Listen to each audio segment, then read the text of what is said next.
Hey, it's Joshua. I'm Reendorse's writing partner. I want to really quickly show you how you can use Toggle integrated with, in this case, Google Calendar, but also works with iCalendar for Apple and Outlook.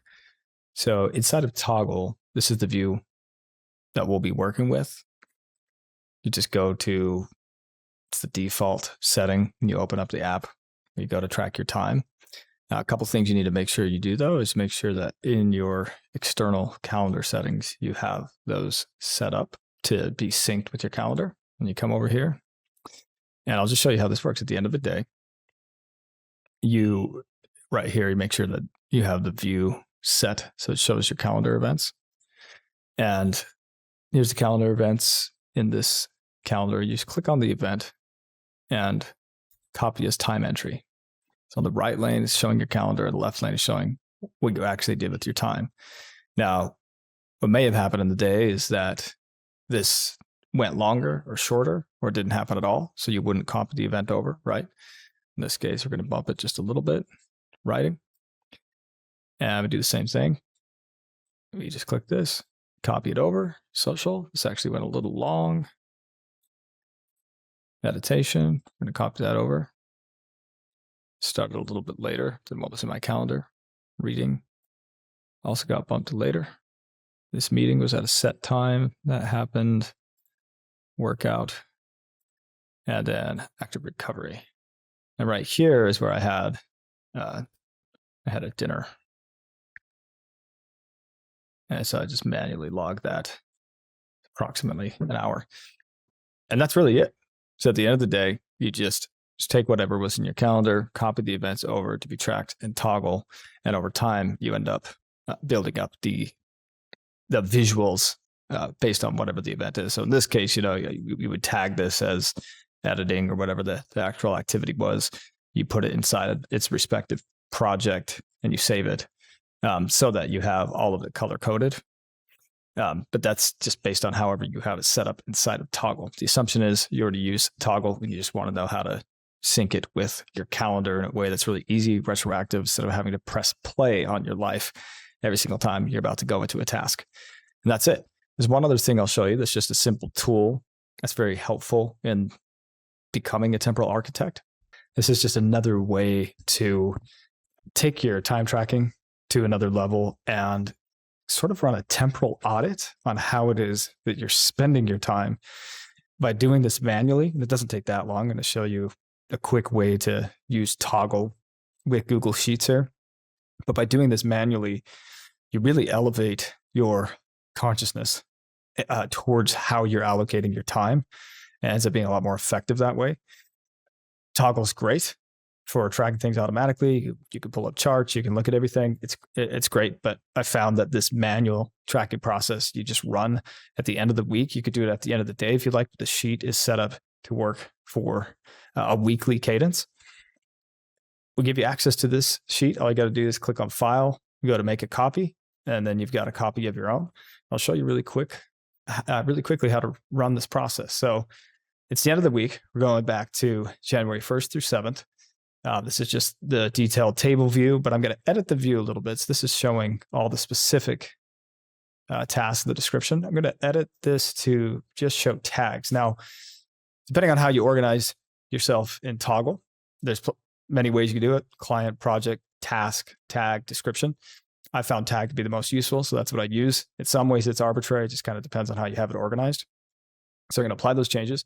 Specifically, what tags show me are the key categories of activities. And they show me the $10 activities, $100 activities, $1,000 activities. These are the sort of activities that I want to really keep a close eye on. So here we are in that first week. And it's really simple from here. I'm just going to take that editing piece. This is apparently spent 13 hours that week doing that. And you'll notice what ends up populating is the annual time.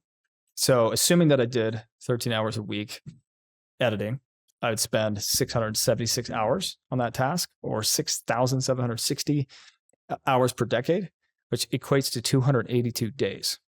And this is just an interesting addition if I increase the amount of time that I spent editing per week by 5% week after week, this is what it would end up compounding into in terms of hours.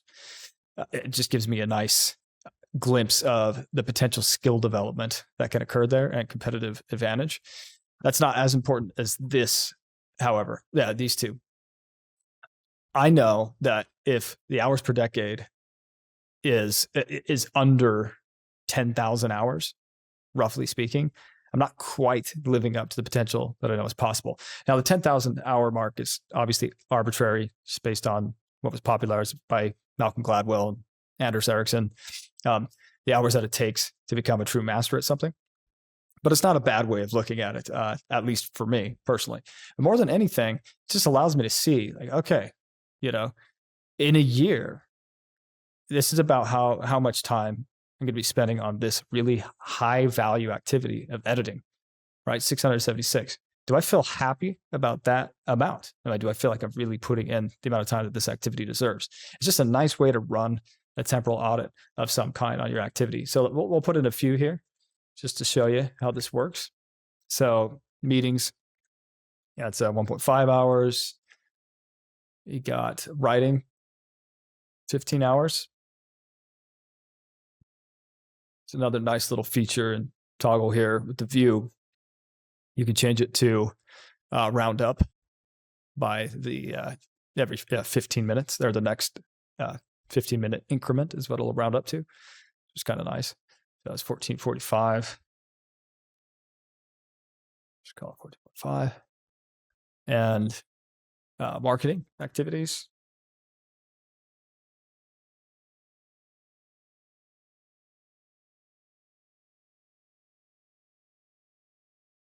And I'm just going to run through each one of these. Now, just to give you an example of how this runs, you'll notice that one of them is evaporation. So I try to log the time that I spend just evaporating my hours. In that case, I think what I was doing, if I dig into the actual details, I was reviewing books that I've read on Goodreads. So not the best use of my time. Thankfully, it was only an hour. Social time, 45 minutes. I guess it'd be.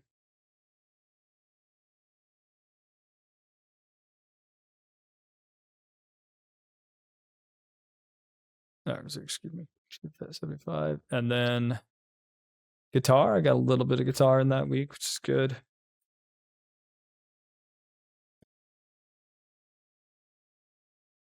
Some reading, very important to do plenty of reading.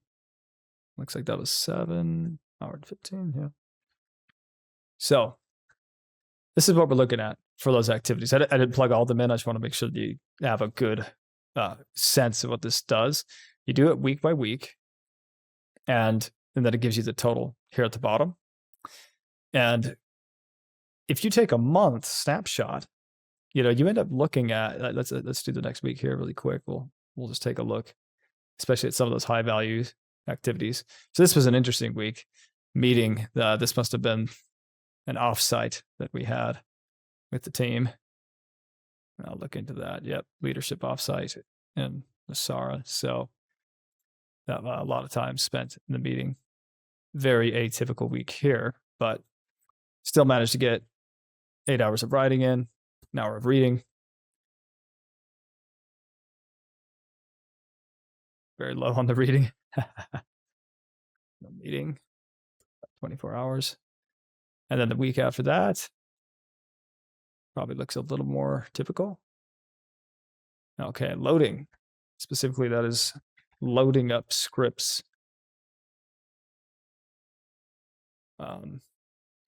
For content that's going to be written. It's 26 hours. Marketing.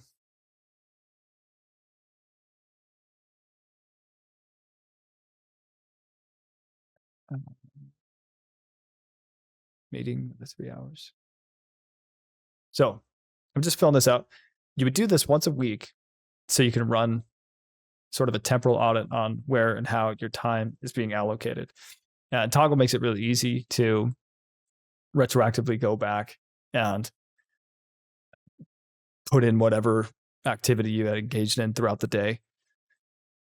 You could also press play before you start the task itself. And you might not track every single thing that you do, but trying to track the most important things that you do and the least important things that you do seems to be a really valuable way of getting an audit on your time to see where you're standing with these sorts of things. So it's quite interesting to see, you know, some of the activities that I would consider important to me getting way less time than I'd like.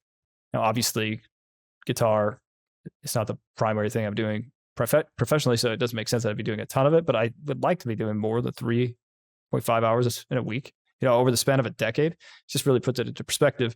I'd only have spent a total of 76. That's like barely over a month playing the guitar. Just seems really low, right?